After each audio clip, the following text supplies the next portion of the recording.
Hello, my name is Stacia Ashmore, Adjunct Professor of Real Estate for Austin Community College, and today I am sitting down with Dylan Martin with Medora Precision Builders. This video is part of a series of interviews with folks who work professionally in some capacity in real estate. Dylan's company works with homeowners and investors to renovate properties all around Austin, and thank you so much for being here today. Oh, it was my pleasure. First things first, tell us a little bit about yourself. How long have you been in this business? What areas do you prefer to specialize? For example, is there a specific community that you prefer to work or a specific type of property that you prefer? I have been in this field for about 18 years, and I am originally from Austin, Texas, so I've seen the city grow a lot over the years. I bet. And like I said, 18 years in, I've been in this in one capacity or the other, from a subcontractor, framer, to remodeler, to home builder. I do prefer larger projects. The volume to scale is different. So if you have... When you say larger projects, you mean something that is more involved rather than just something that's like a kitchen remodel? Absolutely. What you'll find is on a smaller project such as a kitchen remodel versus a kitchen and the rest of the house is that the profits go way up, not necessarily from the volume, but the interesting part is you can get it done almost in the same amount of time if you do it right. Wow. So say a kitchen, a really nice kitchen takes 3 to 4 months to complete. You can do the rest of the house in under 6. So then you have an avenue of income on the rest of the house. Okay. And so our niche is whole house remodels, with or without addition, or a tear down and a custom build. And where in Austin do you typically work? What I have found in Austin is there's different areas that different types of projects work in. For example, if you're on the Mopac corridor, the northbound side where the Crestview area and more central Austin is, you'll find a lot of investors that either remodel or tear down and build new, but you find less homeowners doing a remodel. Right. You go right across the highway to, say, more of the Terrytown, the Mesa Drive, all the way down to the river, you will find homeowners that live there, love it, and will spend a lot of money remodeling their homes. So they can stay there. Absolutely. So you'll find what might work in one area isn't necessarily working in another area. It's really interesting how it's divided up. Okay. Is there a specific type of property as far as a Victorian style or a modern that you prefer to work with? No, there's not, because that's what makes my job fun. It is different all the time. What we do is we find the client, we figure out what their needs are, we assemble a team based around their needs to include architect, engineer, designer, and whoever else we might need to build the vision that they have. I'm not really beholden to Any specific type? exactly. Okay. Having worked with both investors and homeowners, novice, expert, what's the worst scenario that you have seen of an investor not being prepared for that type of task? I've seen several investors make horrible mistakes. A few of them is they think that they have a good deal, they check out the property themselves, and then they don't realize how much work it's actually going to take. They don't know how to properly assign a value to that, and then their project's upside down before they even start. Okay. I've seen that happen multiple times. As have I.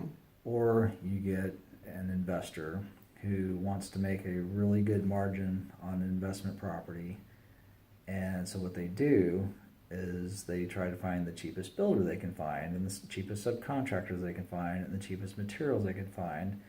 And then you get the old story of you get what you pay for. The project doesn't go on time, it goes over budget, there's a whole lot of things that go wrong, it ends up costing more in the long run. So getting your homework done in advance and knowing what kind of beast you're about to tackle is probably one of the most important things for investors who are dealing with distressed properties. Absolutely. Part of my advice would be is don't get hung up following the numbers, looking for the most profitable outcome. You need to weigh the project, make sure you've got a solid team of professionals, and go in with the expectation on your first one, especially not to make as much as you want, but to learn the process and come out ahead with a profit margin. But these people that like to go in and say, oh, I'm going to make all this money, Those are the ones that usually it turns out poorly because they start taking shortcuts. Or you think you're going to be smarter than the professionals around you, and ultimately you hang yourself. So another expression is we've all heard painting lipstick on a pig and calling it good. So when Yes. that, most people understand that to be doing the bare minimum. So when you find a property that's been renovated, what red flags do you look for that would indicate whether it was a quality remodel or not? First, I'd like to say that I don't do projects where I feel people are going to put lipstick on a pig because I Okay. don't want to get my name I associated. kind of mean you I taking know. over a project or coming into something that somebody says I has been understand. renovated. I just Okay. wanted to clarify. Gotcha. So look for a quality contractor that doesn't do things like that. Second, Fair yeah, enough. so when somebody comes in and says, hey, we're looking at a project, I need you to come do an evaluation for me, and it's been newly remodeled, but I'm not sure. That is the time that you bring in all the professionals. It usually starts with me. Walk the property. I look for things like poor framing, things that, after 18 years of doing this, there's just things that stick out that I'm like, this doesn't look right. Average person doesn't see, but why is this like this? What does that mean? Let's open this up. So I have everything from foundation work or lack of foundation work to how doors and windows are set, drywall issues, mechanical. I check for as many code violations as I can find because why did this get updated? With that knowledge, I usually will go to an investor or a homeowner and say, these are my findings. I suggest we dig a little deeper and bring out an electrician or a plumber. There may be a cost associated for their time. But at that juncture, you really start digging in deep to understand what issues you're facing. What types of areas do you normally find people have taken shortcuts on renovations? And I can tell you from my own personal experience, electrical and plumbing are huge in that regard because they're not readily visible to the naked eye. You have to kind of look under things and around things to see. So the two biggest areas I find it in are exterior siding and master bathrooms. But really, that's yes, surprising. well, the reason is nobody wants to spend money on siding because it's not the fun, feel-good stuff. So they'll try to shortcut it or do a layover or something that like, oh, it's good enough, it'll sell. We'll paint it, it'll look good. So that's one place I poke around, look at flashing. A kitchen and master bathroom is very telling because if you think about it, the rest of the house is just boxes. It's a room, it's a room, it's a room. But you go into the kitchen where every trade has been or a master bathroom, and those are the two biggest things they remodel. So if you start there and start checking the work, yes, that's where you start finding faulty electrical, or they did a tie-in for something specific but didn't do it properly, like didn't run a new line from the box to the dedicated microwave. Code violation. We put can lights in the ceiling, so I'll pull one out of the ceiling and look above it to see if has its thermal cap in place, because if not, it's a fire hazard. And a lot of people don't do that because they don't know to do it, that it has to be there. So I find those two areas very telling, but yes, you're absolutely right. Plumbing and electrical, those are your two biggest ticket items, so those are the ones that they try to shortcut the most. So we've all heard of Angie's List and Home Advisors, and there's even a new one now called Tackle that tries to match you with the job. When you are working with contractors and subcontractors, what advice can you give to my students about do's and don'ts, or how to try to vet these people properly to know that who you're working with? Okay, so let me start at the top. First, you're looking for a general contractor. You don't want to be the general contractor because you don't have the experience. There's much that we know. Is the general contractor the one who has to pull the permits?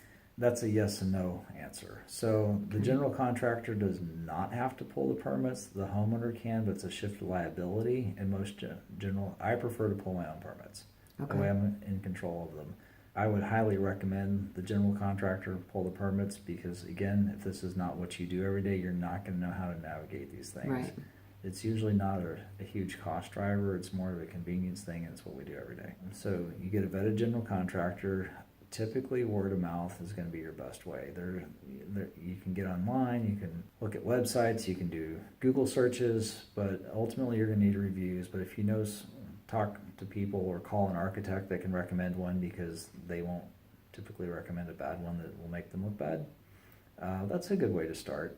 I don't like Angie's List and things of that nature, they really cater to the smaller companies that are really in need of work. Their Right. whole process of marketing and making promises, they're not good. And I 18 years ago, I was that guy that I was trying to figure it out. I thought it'd be great marketing until I understood how it worked. And the person that's accepting their deal to market is desperate, and that's not who you want.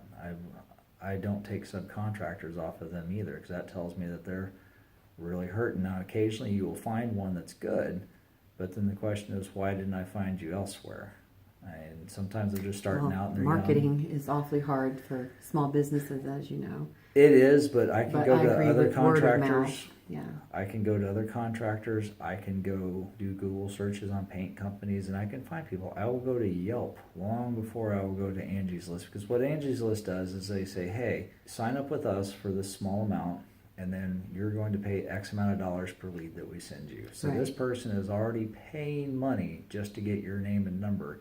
And they're not only giving it to them, they're giving it to 3 other people. Competitors. And then on top of that, the person that's looking for the work is already talking to other people, so the odds of getting that job are very slim. Right. So that's why it's not a good program, and it's really hard to get quality people out of it, because it is an act of desperation. Well, then my last question would be, what drives your passion in this industry? What gets you to work every day and makes you happy? What makes you want to do this job? I like the people, and I like the challenge. So You have to say the money's not bad. Because if it is, why are you here? yeah, no, if you do it right, just like anything else in life, there's money to be had. You can be a surgeon, you can be this, you can be that. Doctors make all the money until you know several of them, and they're like, man, I'm so broke. So the reality is, you do a good job, yes, the money can be good. It doesn't work out, the money can be bad. At the end of the day, I like it because I like the challenge. It's very objective oriented. We need to accomplish this objective. Now we need to build a team. Well, let's get all the personalities together. Let's build something, or let's take this house that's in really bad shape, looks horrible, and let's make it something really cool and unique. Let's have the homeowners or the clients just be ecstatic and love the work, and that's what keeps it going, really. So the idea of taking something and then turning it into something else and making it better is kind of the passion. That is what makes it fun. And in the remodel world, there's always a lot of movement and shifts, and so the goal is you have to make it look like it as it has always been. So it's puzzle solving. It's not problem solving. It's solving a puzzle on a regular basis. So how much longer do you think you'll be in this business? I gather I've got another 10 years in me. Okay, fair enough.